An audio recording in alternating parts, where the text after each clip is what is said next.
I'm here at Angel Stadium today to ask the question, where did it all go wrong? Just kidding. We know it was when Kendrys Morales hit that walk-off home run and broke his leg on the celebration. Why I'm actually here is to list my top 5 worst Angels contracts in my lifetime, which also might be the worst in MLB history. Now, there's way more than just 5 bad contracts in this team history, but I don't believe they're all the worst. A lot of these are often brought into a conversation, but I don't believe they're as bad as people say. Some I think are just misunderstood or aren't as bad as people remember. I want to start off by clearing my boy CJ Wilson's name. His 5-year, $77 million contract gets a lot of hate because he didn't finish his last year. He also gets hate for his comments against the team, which, if deserved, I'm okay with. If not deserved, then that's a fair point to not like the guy. I think the last thing is his close proximity to his old Texas teammate that also played with this team that we'll talk about later. Now, on the first point, I would never fault a player due to injury, especially in CJ's case, because it ended up ending his career. And even with that missed season, he put up great numbers in his 4 years. In 3 of those years, he pitched over 175 innings, and 2 of those, over 200 innings. Only 2 Angels pitchers have done that since. In over 700 innings, he had a 51-35 record, keeping his ERA under 4. He was a reliable workhorse, and I'll never fault the team for spending on pitching. My next mention on the list is Gary Matthews Jr. I'm not going to defend this one at all. It was a bad contract, but it misses the list. His 5-year, $50 million deal wasn't too detrimental, as he was a weak link in an otherwise strong team. In his 3 years in Anaheim, he would provide a whopping 0 wins above replacement at a 248, 324, 383 slash line, coming out to 86 OPS plus. Of those 3 years, he would only play 370 of a possible 486 games. His time with the Angels would come to a close after being traded to the Mets. Angels would eat most of the remaining money due to him. My last mention before I kick off this list is Mo Vaughn. His 6-year, $80 million contract would have easily cracked this top 5, if not for the Mets saving the Angels from the second half of this deal. In his 3 years at the Big A, he would post a 3.6 WAR with a 276, 362, 503 slash line, giving him a 117 OPS plus. Respectable, but a step back from his days in Boston. He would miss the whole 2001 season due to surgery for an injury before shipping off to New York. His power bat wasn't missed, as we all know what happened the following year. On to the list. Starting with number 5, there's been many one-year deals in Angels history. Some good, and some not so good. But I'm skipping over those because I don't believe in a bad one-year contract. But a multi-year contract that only leads to 1 year of played time, that's a bad contract. Enter Joe Blanton with his 2-year, $15 million deal. He was always just signed to eat up innings, but those innings were horrific.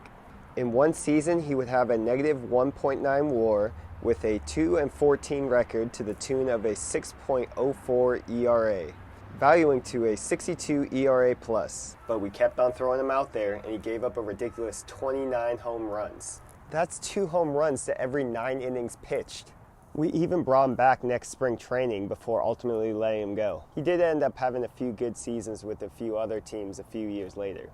Few. I'm sharing this number 5 spot with another player who did play 2 seasons, but those seasons only equaled up to 96 total games. Zach Kozar and his $38 million deal would add negative 1.1 WAR with a 190, 261, 296 slash line, valuing a paltry 52 OPS plus. Injuries would be a lingering issue that would lead to his trade to the Giants. Unfortunately for him, he would never play a big league game again. Now, number 4 on this list was probably the most predictable failure. While not issued a contract, he was acquired by trade. Vernon Wells makes this list. Acquired in a trade with the Blue Jays, with the Angels giving up Juan Rivera and Mike Napoli, the Angels would inherit the last 4 years of a 7-year, $126 million contract. In 208 games, his 222, 258, 409 slash line would contribute negative 0.1 WAR and a 86 OPS plus. His 2 IL stints would have him miss 116 games before he was offloaded to the Yankees for the remaining 2 years. Besides the obvious wasted payroll and poor performance, I'd argue the worst part of this deal was the loss of Mike Napoli. Future All-Star Mike Napoli would terrorize the Angels for the rest of his career. In 77 games, he had a 317, 425, 623 slash line. I mean, he was one-dotting them. He hit 21 home runs at the rate of Barry Bonds in his whole career. In most of his offensive categories, he had his best numbers when he was playing against the Angels. Anyways, back to the list. At number 3, we have Justin Upton, who we traded for back in 2017 in the midst of a playoff push. The trade heavily favored the Angels as he was a Silver Slugger and got MVP votes that season. Now what puts him on this list is the 5-year, $106 million extension we signed him to. Of those 5 years, only 4 would be in an Angels uniform. Yep, another unfinished contract. In those years, he would put up only 2 WAR with a 232, 322, 443 slash line, coming out to a 106 OPS plus. After a strong first year of this deal, it would end up in quick decline as he would only play in about 56% of his games. Due to multiple trips to the IL, the Angels would end up cutting this deal early, where he would then sign with the Seattle Mariners. He would have one famous clash with the Angels before his retirement, which I'll get back to later.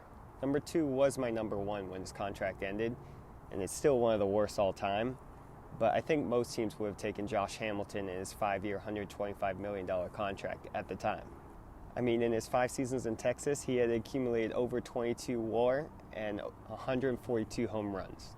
The Angels thought they were paying for that in his 137 OPS plus, but what they got was only 2 years of this deal with 2.7 WAR, 255, 316, 426 slash line, and 110 OPS plus. While not great, it wasn't outright terrible.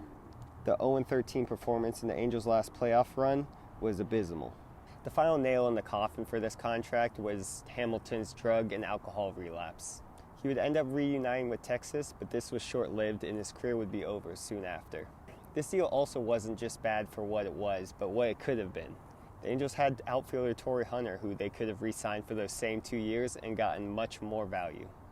Alternatively, they could have gone with Cy Young Award winner Zach Greinke, but they went for Joe Blanton instead. That brings us to number 1, which is not Albert Pujols. I believe Albert Pujols gets a lot of undeserved hate because his 10-year contract didn't equal his first 10 years of his career. I mean, signing at 32, of course there was going to be some regression. But in his first 5 years, he posted a 14.8 WAR with 146 home runs, sporting a respectable 123 OPS plus. His biggest contribution to the team wasn't even on the field. After signing his massive team contract, the team was also able to ink its own contract with a TV extension. This gave them the ability to spend even more on bad contracts in the future. It's not all bad. I'm happy we extended Trout for the rest of his career, hopefully, but our true number 1 did come out of this extra money. Anthony Rendon wasn't seen like a bad contract from the start. A lot of teams would have loved to have him on their team at this point in time. He had just come off a World Series with the Nationals and was emerging as one of the top third basemen in all of baseball. After playing 52 games in a shortened COVID season, he earned himself 2.2 WAR, even garnering himself a few MVP votes. Rendon hasn't played more than 58 games in any season since. He's missed 451 of 708 games due to injuries and suspensions. First of those suspensions goes back to the incident with the Mariners I had mentioned earlier. Phil Nevin and the Angels, and the benches have cleared. And Justin Upton comes in. And we have chaos.